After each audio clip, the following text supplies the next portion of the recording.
네, 사랑하는 성도님들, 우리가 12장에서 깊은 회개와 그리고 애통함, 슬픔, 그 이후에 이제 13장에 들어와서 하나님께서 하나님의 은혜의 약속이 주어지는 말씀을 우리가 이제 묵상하게 됩니다. 자, 이스라엘은 자신들이 창으로 찔렀던 메시아를 바라보면서 통곡했지요. 하나님께서는 그 회개 위에 더 놀라운 구원의 길을 열어주십니다.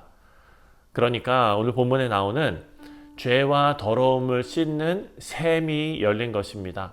성경에서 샘, 스프링은 생명과 그리고 깨끗게 함, 그리고 끝없이 솟아나는 하나님의 은혜, 이런 것들을 상징합니다.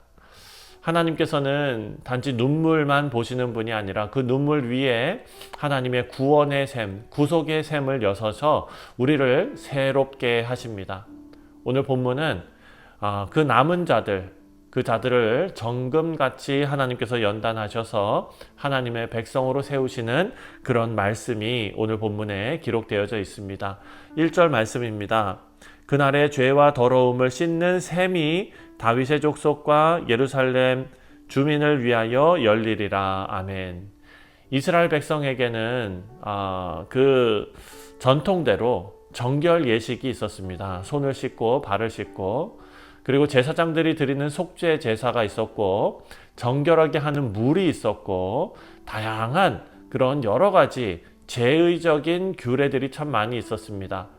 하지만 그것들은 죄를 근본적으로 제거하는 것은 아니지요. 하나님께 나아갈 수 있도록 임시적인 장치에 불과했던 것입니다. 하지만 하나님께서 1절에 약속하신 이 셈은 다릅니다. 한 번으로 완전한 정결을 이루는 그런 셈입니다. 신약은 그 셈이 예수님의 십자가라고 증언하고 있습니다. 요한복음 19장에서도 예수님 옆구리에서 물과 피가 쏟아지지 않습니까? 그것을 기록합니다. 바로 그 보혈이 죄와 더러움을 씻는 셈이 된다. 사랑하는 성도님들, 오늘도 이 셈은 계속해서 흘러 넘칩니다. 예수님의 보혈은 여전히 효력이 있고, 또 누구든지 믿음으로 나아오는 자는 죄 사함을 얻고 깨끗함을 받습니다.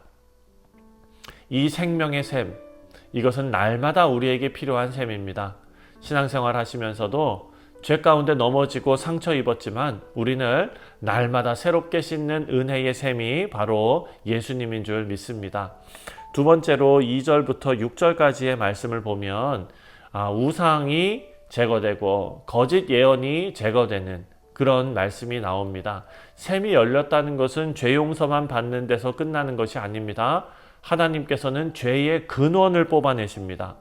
자, 죄를 낳는 그 뿌리들, 우상숭배와 거짓 가르침과 이 모든 것을 제거하시는데 2절에 만군의 여호와가 말하노라 그날에 내가 우상의 이름을 이 땅에서 끊어서 기억도 되지 못하게 할 것이며 거짓 선지자와 더러운 귀신을 이 땅에서 떠나게 할 것이라. 아멘. 이스라엘 역사에서 제일 큰 문제가 뭐였습니까? 바로 우상숭배, 바알과 아세라를 섬기고 몰렉을 섬기고 각종 그런 거짓 신들을 쫓다가 나라가 다 망하고 성전도 파괴됐습니다. 하지만 3절과 4절 말씀을 보면 사람이 아직도 예언할 것 같으면 그 낳은 부모가 그에게 이르기를 내가 여호와의 이름을 빙자하여 거짓말을 하니 살지 못하리라 하고 낳은 부모가 그 예언할 때에 칼로 그를 찌르리라. 거짓 선지자에 대한 심판입니다. 부모조차도 거짓 예언하는 자녀를 용납하지 않을 정도로 하나님에 대한 열심이 회복된 상태를 말하는 것입니다. 예언자의 옷을 입고 스스로 영광 누리면서 그렇게 살아갈 수 있는 자는 이제 없는 것입니다. 그리고 5절과 6절을 보면 거짓 선지자가 스스로 수치를 당하는 장면이 나옵니다. 사람들에게 공격받고 스스로 농부라고 거짓말하면서 둘러대고 몸에 상처, 그 변명하지만 결국 거짓이 드러나고, 다 하나님께서 열어주신 이 셈은 죄의 흔적을 씻을 뿐만 아니라 죄의 구조 자체를 다 무너뜨립니다. 사랑하는 성도님들, 이것이 오늘 우리에게도 임하는 말씀입니다. 우리가 예수님의 보혈로 정결하게 되었다면 이제는 죄의 근원과 타협하지 말아야 하죠. 성령께서 우리의 마음을 주장하실 때에 옛사람의 습관 그리고 거짓된 우상 이런 것들은 더 이상 힘을 잃게 된다라는 말씀입니다. 마지막으로 7절부터 9절까지의 내용을 보면 하나님께서 연단하시는 것을 보여주는데요. 7절입니다. 만군의 여호와가 말하노라 칼아 깨어서 내 목자 내 짝 된 자를 치라. 목자를 치면 양이 흩어지려니와 작은 자들 위에는 내가 내 손을 들이우리라. 아멘. 예수님께서 겟세마네 동산에서 직접 인용하셨던 그런 말씀, 예수님께서 잡히실 때 제자들이 흩어진 것이 바로 이 예언의 성취입니다. 참 목자이신 예수 그리스도, 하나님의 칼에 치심을 당하셨고 우리 죄를 대신 지시고 속죄의 그 길을 걸어가신 사건이지요. 하지만 그 말씀은 여기서 끝나지 않습니다. 8절 말씀을 보니까 여호와가 말하노라 이 온 땅에서 3분의 2는 멸망하고 3분의 1은 거기 남으리니. 하나님의 심판 속에서도 렘넌트, 남는 자들, 남아있는 자들이 반드시 존재한다라는 것입니다.